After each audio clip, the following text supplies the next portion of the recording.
दोस्तों बहुत common problem है कि किसी कारण, चोट के कारण आपके प्लास्टर लगा दिया गया है। घुटने में चोट हो सकती है, फीमर में चोट हो सकती है, पटेला में हो सकती है, टीबिया में हो सकती है, और प्लास्टर लगा दिया। अब जब 1.5 महीने बाद प्लास्टर खोला तो घुटना मुड़ नहीं रहा है, तो आखिर क्या किया जाए? इसके अंदर दोस्तों सिस्टमेटिक वे से अप्रोच करना बहुत ज़रूरी है। तो सबसे पहले जब अगर कोई मेरे पास कोई आता है पेशेंट जिसका घुटना जाम हो रखा है, तो मैं क्या करता हूँ, आज मैं यही बताऊँगा और यही करना चाहिए। सारे डॉक्टर्स यही करते हैं। इस वीडियो को एंड तक देखें ताकि आपको पूरी जानकारी मिले। सबसे पहले देखा जाता है कि आखिर किस चीज़ के लिए प्लास्टर लगा था। क्या उसको नी में मेनिस्कस इंजरी या लिगामेंट के कारण प्लास्टर लगा था, या MCL LCL के कारण प्लास्टर लगा था, या उसे कोई फ्रैक्चर हो गया था उसके कारण प्लास्टर लगा था। उसके बाद जब प्लास्टर लग गया तो कई बार ऑपरेशन के बाद प्लास्टर लगता है, कई बार बिना ऑपरेशन के भी प्लास्टर लग जाता है। तो ये भी इंपॉर्टेंट है कि ऑपरेशन हुआ था या नहीं हुआ था। ऑपरेशन हुआ था तो किस चीज़ का ऑपरेशन हुआ था, क्यों प्लास्टर लगा। सबसे इंपॉर्टेंट रहता है पता करना कि आप जैसे घुटने को देख पा रहे हैं, ये फीमर गोल है, बिल्कुल स्मूथ है। तो घुटने के मूवमेंट के लिए मुझे स्मूथ फीमर चाहिए, साथ में ऊपर कार्टिलेज चाहिए। तो अगर ऊपर फीमर में चोट लगी थी और कोई फ्रैक्चर हुआ था, क्या ये गोलाई मेंटेन्ड है या नहीं है? अगर सर्जरी हुई है तो क्या सर्जरी के बाद एनाटॉमिकल रिडक्शन आया? अगर सर्जरी नहीं हुई, क्लोज रिडक्शन किया, तो क्या एनाटॉमिकल रिडक्शन आया? तो अगर आपकी गोलाई मेंटेन्ड है तो आपके वापस मोशन आने के चांसेस हाई हैं। तो जब पेशेंट हमारे पास आता है तो हम कुछ इसके इन्वेस्टिगेशन देखते हैं, एक्सरे देखते हैं, MRI देखते हैं, पता लगाते हैं कि आखिर ये चीज़ मेंटेन है या नहीं। दूसरा देखा जाता है कि इसके ऊपर की जो कार्टिलेज की कवरिंग है वो कैसी है। तो जब एक्सरे लेते हैं हम खड़े खड़े, तो ऊपर की हड्डी दिखाई देगी, नीचे की हड्डी दिखाई देगी, बीच का फीमर का कार्टिलेज, मेनिस्कस और टीबिया कार्टिलेज दिखाई नहीं देगा, तो गैप दिखाई देता है। सो अगर खड़े होकर एक्सरे लिए गए तो क्या आपके दोनों हड्डी में जो गैप दिखाई दे रहा है, मतलब कार्टिलेज अच्छा है। ये भी बहुत सिग्निफिकेंटली बताता है कि हमें इसमें जोर लगाना है या नहीं लगाना। दूसरा, कई बार जाम होने का चांस रहता है कि अगर फीमर में फ्रैक्चर हुआ तो ये ऊपर वाली क्वाड्रिसेप्स मसल है, इसको फ्रैक्चर ने पकड़ लिया। तो ये चीज़ भी हमें मालूम पड़ती है एक्सरे देख के कि कहाँ पर फ्रैक्चर एरिया है, उसका बाहर का स्कार टिश्यू क्या है। सो इसके अंदर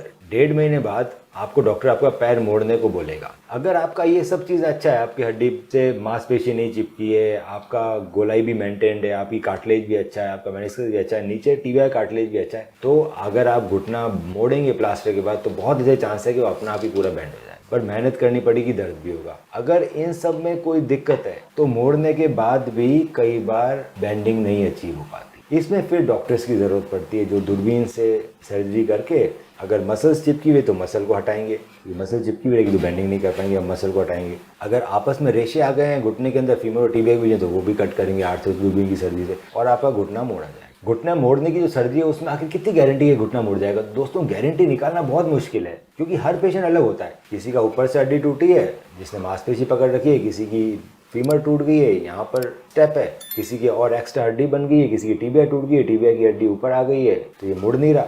तो इतने सारी वेरिएबिलिटी है कि हमारे पास बताना मुश्किल है कि आखिर वो मुड़ेगा या नहीं मुड़ेगा। दूसरा, मुड़ने के लिए जैसा कि आप देख रहे हैं क्वाड्रिसेप्स मसल का लचीला होना बहुत जरूरी है। तो बहुत लंबे समय तक अगर आप जाम है और घुटना अच्छा है पर क्वाड्रिसेप्स मुड़ने को तैयार नहीं हो, लंबी होने को तैयार नहीं, तो डॉक्टर क्या करेगा? अगर मैं आपको बोलूं कि अभी आप लेग स्प्लिट करके बताओ जैसे कि कराटे वाला करता है, क्या आप कर पाओगे एक दिन में? तो अगर आप वो चीज एक दिन में नहीं कर पा रहे क्योंकि आपकी मांसपेशियां टाइट है, वहीं जो कराटे कर रहा है, जो जिम्नास्ट कर रहा है बचपन से, उसकी मांसपेशियां लूज है तो फटाक से कर लेता है। अगर आप वो करना चाहो तो आपको साल भर लग जाएगा करने में, क्योंकि मांसपेशी खींचने में धीरे धीरे खींचेगी, एक दिन में कैसे खींच जाएगी?